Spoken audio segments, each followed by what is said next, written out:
экономическим вопросам.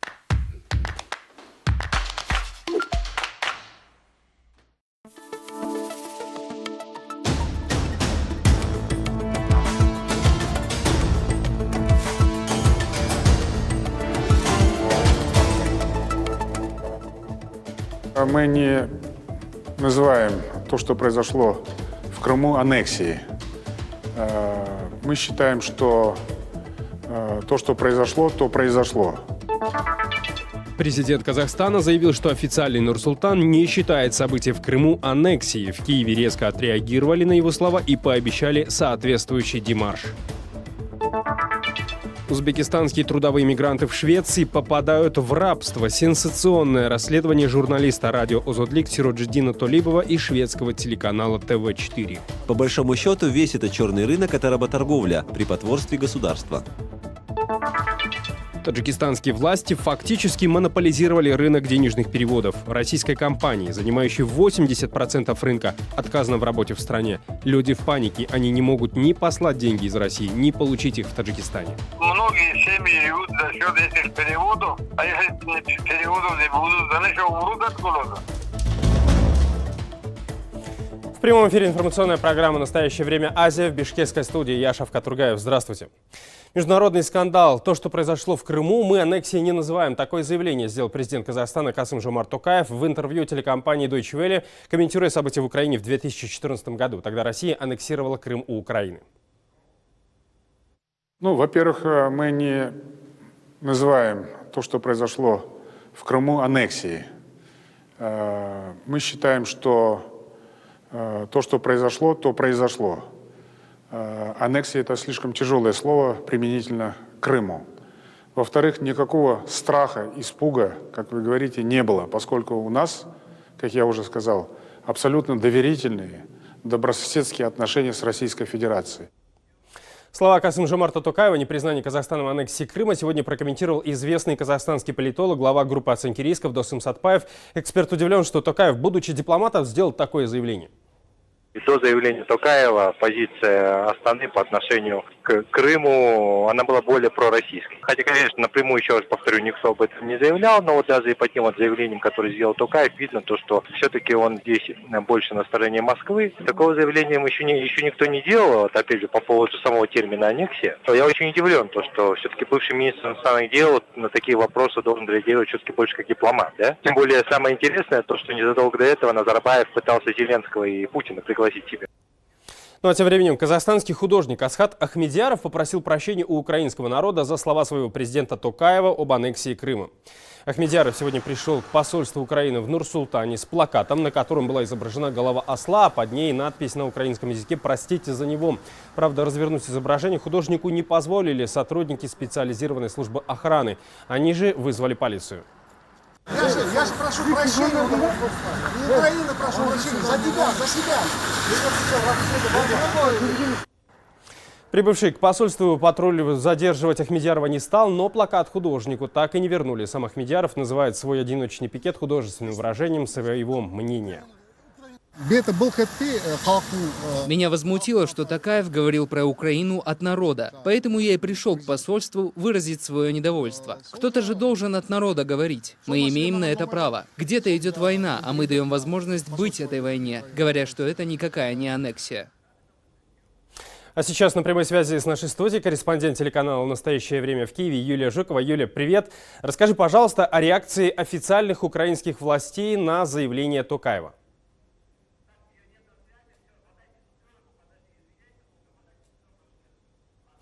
К сожалению, с Юлией Жуковой нам связаться не удалось. Мы попробуем это сделать несколько позже, пока переходим к другим новостям. Иман Каримова, дочь Гульнары Каримовой, в очередной раз поделилась в своем инстаграме новыми подробностями о судьбе своей матери. Иман пишет, что ее матери в 5-й раз продлили срок заключения и удерживают в полной изоляции. Девушка не уточняет, когда и кем, насколько был продлен тюремный срок.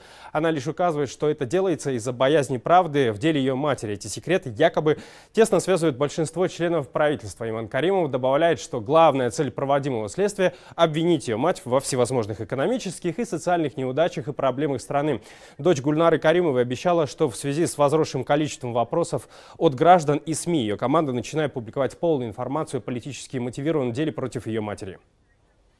Недавно делу был присвоен статус «секретно», без объяснения причин, которые послужили основанием для принятия этого решения. Это решение было принято при полном понимании того, что оно будет препятствовать возможности защиты, поскольку даже адвокаты не имеют доступа к материалам. Это полностью противоречит Конституции, но, впрочем, это не в первый раз. Таким образом, адвокаты и даже близкие родственники остались без информации о деле и состоянии здоровья Гульнары, которое, по последним данным, является критическим.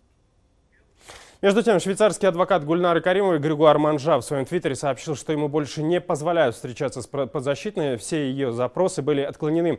А в сентябре юрист писал, что в Ташкенте начался еще один тайный судебный процесс над его подзащитной.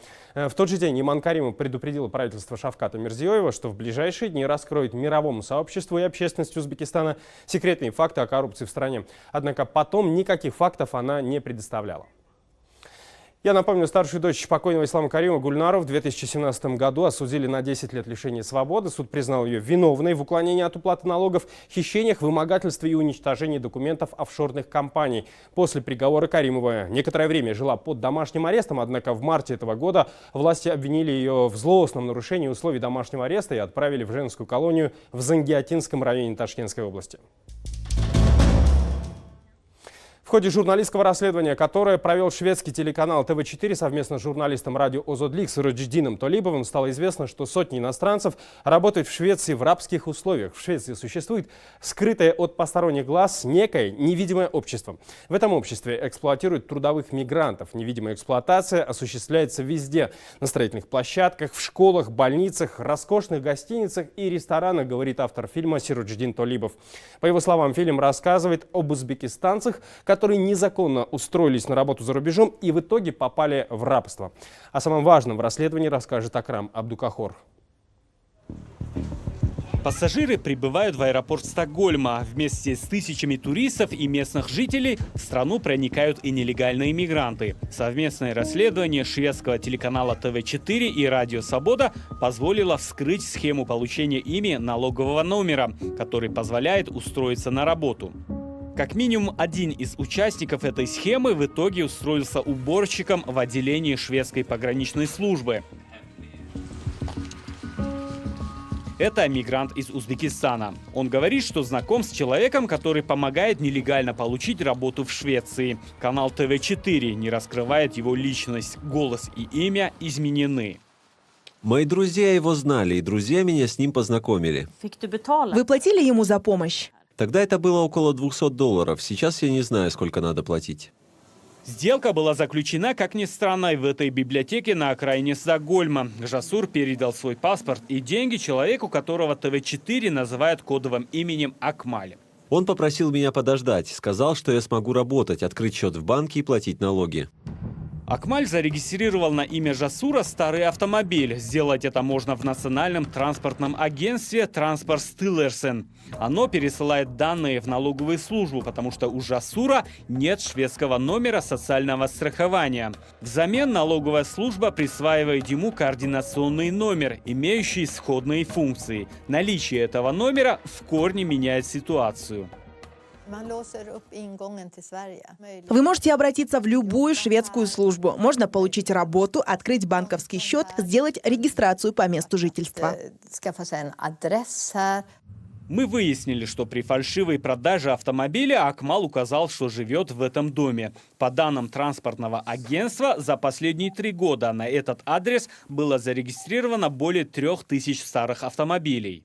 Я бы хотела поговорить с вами и показать вам документы, потому что, судя по ним, вы помогаете нелегальным мигрантам. Судя по ним, помогаю. Да. Нет, я этим не занимаюсь. Большинство из примерно 1000 человек, получивших таким образом налоговые номера, мужчины, но было среди них и несколько женщин. Вот одна из них. Она рассказывает, что женщинам, которые пытаются легализоваться по этой схеме, угрожает сексуальная эксплуатация. Мы не раскрываем ее имени, а голос изменен. Мне предложили работу, если я соглашусь неделю отработать бесплатно. Когда эта неделя кончилась, меня поставили перед выбором: или переспать с боссом, или никакой работы. Как тут выбрать? Многие женщины опускают голову и идут на это ради детей. Идут, потому что у них нет выбора. Им нужны деньги, чтобы растить детей. Но я не смогла на это пойти. Судя по имеющимся документам, люди, которым Акмаль помог легализоваться через получение налогового номера, позже работали на стройке, в коммунальных службах и на предприятиях общественного питания. Некоторые устроились в университетскую больницу в Стокгольме или сюда, в крупнейший торговый центр в Скандинавии. Они рассказали нам, что работают сверхурочно, получая ниже минимальной зарплаты, а иногда им не платят вообще. Такие рабочие места часто отдают на аутсорсинг различным агентствам. Мы обратились в эти компании, но там заявили, что умышленно никаких законов не нарушают. Однако специалист по мошенническим схемам Андерс Бьоркенхайм настроен скептически. У них такая бизнес-модель, по крайней мере, частично. Они рассредотачивают этих людей среди других сотрудников. Никто ничего не спрашивает. У них есть координационный номер, может быть, даже банковский счет. По большому счету, весь этот черный рынок – это работорговля при потворстве государства. При этом и работники, и работодатели нарушают закон. Бьоркенхайм показал нам объявление в интернете, открыто предлагающие покупку старого автомобиля для получения координационного номера. По-шведски «Samordningsnummer». Похоже, что Акмаль не единственный, кто пользуется этой лазейкой в законе и направляет в Швецию нелегальную дешевую рабочую силу. Ну и мы все-таки связались с нашим корреспондентом в Киеве Юлией Жуковой. Юль, привет. Расскажи, пожалуйста, все-таки о реакции официальных украинских властей на заявление Токаева. Шавкат, добрый вечер. В украинском МИДе, конечно же, обеспокоены высказыванием президента Казахстана Токаева, и украинская сторона объявила демарш казахстанской стороне. В Министерстве иностранных дел говорят, что всегда рассматривали Казахстан как своего партнера и друга, и, в принципе, взаимное доверие, уважение независимости государственного суверенитета были зафиксированы еще в 1994 году в договоре о дружбе и сотрудничестве. И вот представители украинского МИДа подчеркивают, что слова Токаева не только противоречат вот этим принципам, которые перечислены выше украинско-казахстанских отношений, но и позиции международной, признанной, зафиксированной еще резолюцией ООН в 2014 году о том, что Россия аннексировала Крым. Но, тем не менее, вот по словам Екатерины Зеленко, представительницы украинского МИДа, и сегодня, и вчера в Киеве, в Астане были проведены несколько ряд встреч послов, и, в принципе, по ее словам, диалог был конструктивным. О чем именно договорились, давайте послушаем. Ми отримали запевнення від казахстанського посла в тому, що Казахстан підтримує Україну в її протидії російській агресії, в тому, що територіальна цілісність, державний суверенітет України є тими позиціями, які є абсолютно непорушними для Республіки Казахстан, і ми і далі будемо будувати наші відносини на засадах взаємної поваги. Сегодня говорили еще с одним украинским дипломатом, экспертом по международным отношениям и национальной безопасности, и вот он отметил такую деталь, что еще в 2014 году, когда было голосование в Генассамблее ООН за территориальную целостность Украины, и тогда вот 100 стран проголосовали, что Крым является частью Украины, Казахстан был тогда среди тех стран, которые воздержались от ответа, и вот его позиция по поводу того, почему именно сейчас высказывается так президент Казахстана. Давайте послушаем.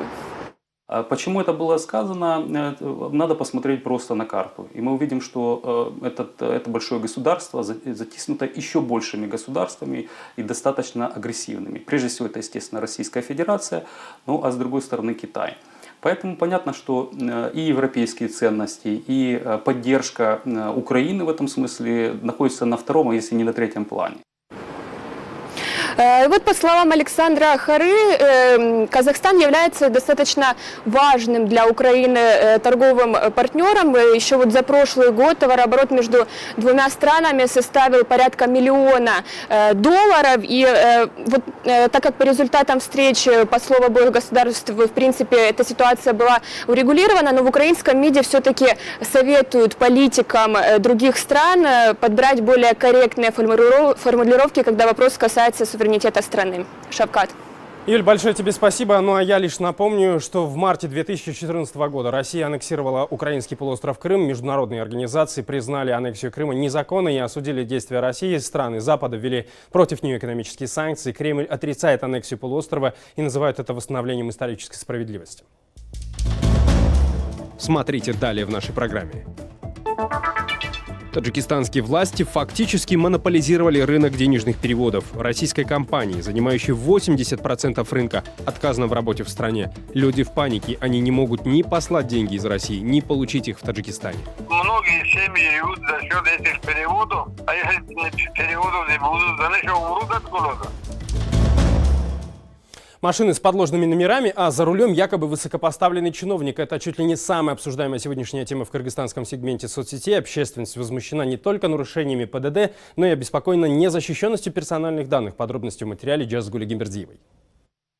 Сразу 5 машин с одним и тем же госномером зафиксировали столичные камеры в период с апреля по декабрь текущего года. Оказалось, что номер подложный, а судя по фотографиям, за рулем разных машин один и тот же мужчина. Самым обсуждаемым снимком оказался вот этот, где человек, похожий на главу госрегистра Алмаза Мамбеталиева, трогает грудь сидящей рядом женщины. В ней общественность узнала его подчиненную Айнуру Туйбаеву, которая сейчас трудится зампредседателем госрегистра. Водитель этого автомобиля не является председателем ГРС Мамбетовым. Это не он. А что с заместителем? Нет. Тоже не она? Какова там? Конечно. Я не знаю, на этом фотографии могла быть абсолютно любая другая девушка. Оправдание чиновника не спасло его от сарказма и нелестных комментариев в соцсетях. Это Кыргызстан. В нормальной стране эту оборзевшую сволоту давно бы уволили как минимум. Наверное, она гимн поет, а он руку к груди прикладывает. Многие сделали выводы для себя из скандала с главой ГРС. Теперь любовниц возят на заднем сидении. По данным МВД, с начала года выявлено более 700 авто с фальшивыми номерами. В соответствии с законом за это грозит административный штраф 10 000 сомов. Это около $150. По данному случаю нашими сотрудниками отдела розыска дана ориентировка. Если выявят транспортные средства, любое транспортное средство с этим госномером, будут приняты меры в соответствии с Кодексом о нарушениях. Насмешки в адрес администрации госрегистра, а также использование автоводителями подложных номеров – только верхушка айсберга. Последний инцидент стал серьезным сигналом над размышлениями о защите персональных данных кыргызстанцев. По проекту «Безопасный город» в этой и других десятках столичных и междугородних магистралях установлены камеры видеофиксации нарушений правил дорожного движения. В прошлом году первый тендер на их установку выиграла российская компания «Вега». Она уже установила свою технику. Победителем второго конкурса признана китайская компания, которая сейчас готовится к установке своих камер. Но после появления в сети резонансных снимков якобы чиновника ГРЭС общественность не на шутку обеспокоена за сохранность и защиту своих личных данных.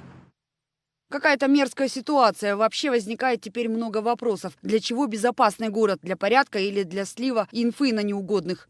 Наши персональные данные в руках нечистоплотных лиц и под угрозой. Правительство должно выяснить, каким образом персональные данные оказались не защищены, и объяснить гражданам, каковы гарантии, что этого не случится снова. К базе данных безопасного города имеют доступ сразу 3 госоргана – Комитет информационных технологий, Госрегистр и МВД. Мы являемся пользователем вот этих аппаратно-программных комплексов. Основным держателем является у нас Инфоком, это который в составе Государственной регистрационной службы. Да, мы имеем доступ, но утечка с нашей стороны – это исключено. А чисто теоретически могла утечка произойти со всех 3, правильно, госорганов? Чисто теоретически? Ну да, гипотетически можно так предположить. Сегодня Госрегистр инициировал создание межведомственной комиссии для расследования инцидента. Планируется выяснить личность мужчины, управлявшего автомобилями с подложным номером, а также узнать, откуда из 3 госорганов произошла утечка данных.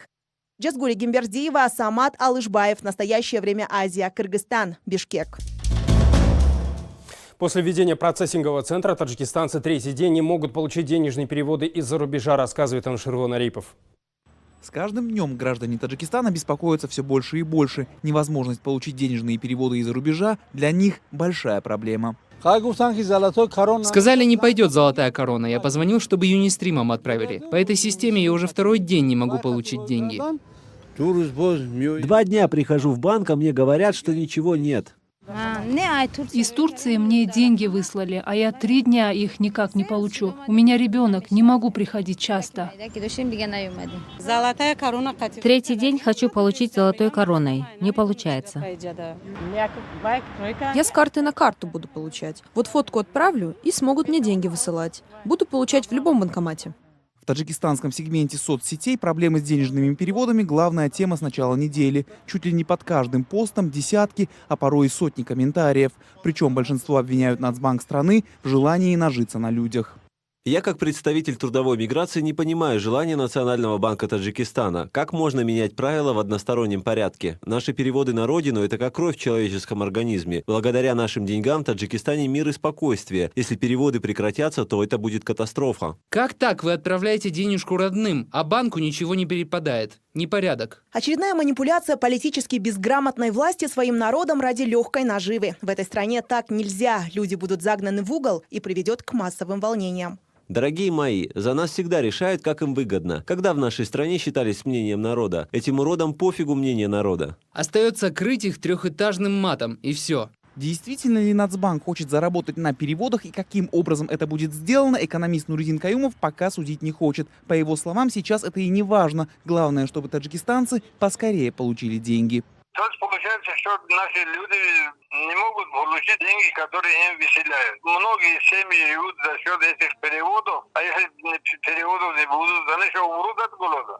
В Национальном банке оправдывают создание процессингового центра желанием обезопасить жителей от невозвращения денег платежными системами, попыткой предотвратить отмывание денег и обеспечить прозрачность операций. Но в Национальной ассоциации переводов России недоумевают, почему такое решение было принято односторонне, ведь трансграничные денежные переводы – дело не только Таджикистана. Еще неизвестно, что будет с теми компаниями, которые интегрировались в систему Нацбанка. Первые сделали это на свой страх и риск. Это первое. Второе, существуют разные требования к разным кредитным организациям, в частности, как к банкам и к расчетным небанковским кредитным организациям разные требования предъявляются законодательством. Ну и в-третьих, пока ответа и ясности от нашего регулятора нет, то, в общем-то, все, кто какие-то шаги предпринял, они это сделали, как бы создавая дополнительные риски, собственно, для своих пользователей. Пока Нацбанк отступать от своего решения не планирует. Накануне в регуляторе заявили, что запретили банкам выплату денежных переводов через систему «Золотая корона». А это порядка $2 миллиардов в год или более 80% всех переводов в Таджикистан. Пока эта компания не интегрируется в процессинговый центр, работать эта система не будет. Анушервон Арипов, Насим Исамов. Настоящее время. Азия. Сегодня на нашем канале очередная серия проекта «Человек на карте». Автор программы Екатерина Пономарева расскажет о джазовом музыканте Даниаре Баяманове. Много лет назад он переехал в Россию из Кыргызстана, небольшой город Каракол на берегу озера Иссык-Куль.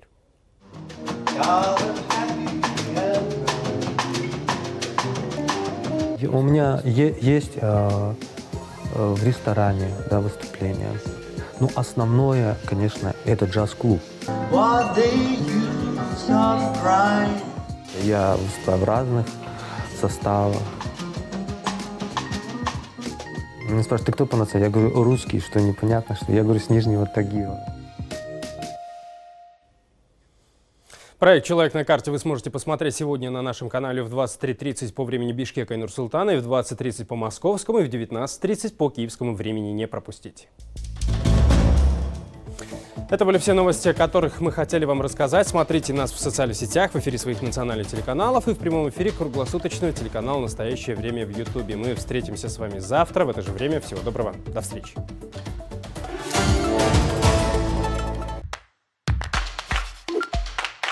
Хочу обратиться к президенту Российской Федерации. Какие у меня отношения с Зеленским? Никаких. Надо поговорить? Давайте. Надеюсь, мы когда-нибудь познакомимся. Толкаемся с места и приземляемся на одну ногу. Сколько готовы еще компенсировать денег за то, что вы отобрали наши территории? Вот они вам и реалии. Это «Донбасс Реалии». Я Ярослав Кречко. Здравствуйте.